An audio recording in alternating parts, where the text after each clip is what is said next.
Hey, what's up guys? How's everybody doing today? So we got a new Netflix movie that just came out. It's called Psychokinesis, and it is a foreign language film, so get those reading glasses ready for all them subtitles you're gonna have to read. And me personally, I'm actually really into the fact that Netflix has been doing that a lot lately. Like, they have been putting out quite a few non-English speaking movies lately, and I'm kind of a big fan of that. Because you get to hear the flow and feel of a whole new language, and you get to kind of take a peek into other cultures, and normally that's a really good thing. However, in the case of this movie, not so much, because it's fucking weird. The overall plot of the movie, it's about a young lady and her mom who run a restaurant, and then at one point a corporation kind of comes in to kind of rough the place up to try and evict them even though they're still paying their bills, I think? And when that happens, the mom accidentally gets killed. Meanwhile, elsewhere, the young girl's estranged dad somehow acquires the power of telekinesis, and when the whole town realizes that this young lady's mom was killed by this kind of corporate entity, they kind of start this weird little small town rebellion thing, and the dad uses his powers to help them. And then a bunch of weird superhero shit happens. Now, this isn't the worst movie I've ever seen, like, it's not a crime against humanity. Some of the things that I did like about the movie, though, were, like, the cityscapes and kind of the production design. Like, no matter what the situation was, anytime they kind of showed you, like, the small kind of slummy area where all the market stuff was, I thought that all looked kind of cool, actually. And I also thought a lot of the action scenes were kind of fun. Like, they weren't anything super special, but I thought they were good. And I also like the overlying theme of the movie that corporate greed tends to really ruin small businesses and really makes it very, very difficult for them to flourish. That's not to say all corporations are evil, but it really does halt progress for the little guy. And the movie made that very clear. However, besides that, I don't know what the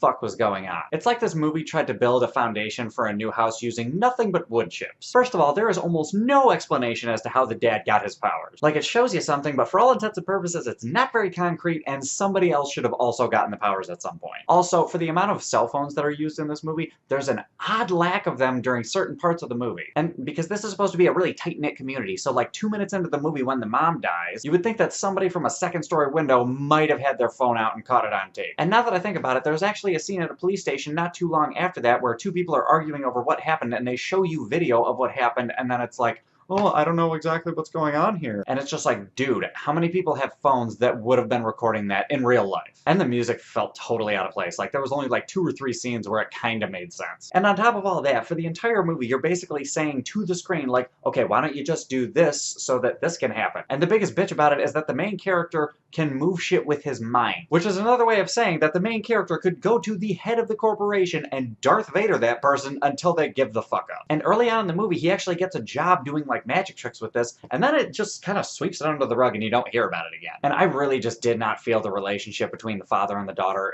in any way, shape, or form. It was just wooden. And then there's another relationship that the daughter is supposed to be having with somebody else that you really don't feel the weight of at all until the very ass end of the movie. And even then, it doesn't make any fucking sense. But anyway, guys, I've spent more than enough time than I really need to talking about this movie. So overall, score out of 10, I think I'm gonna give it a 3.4.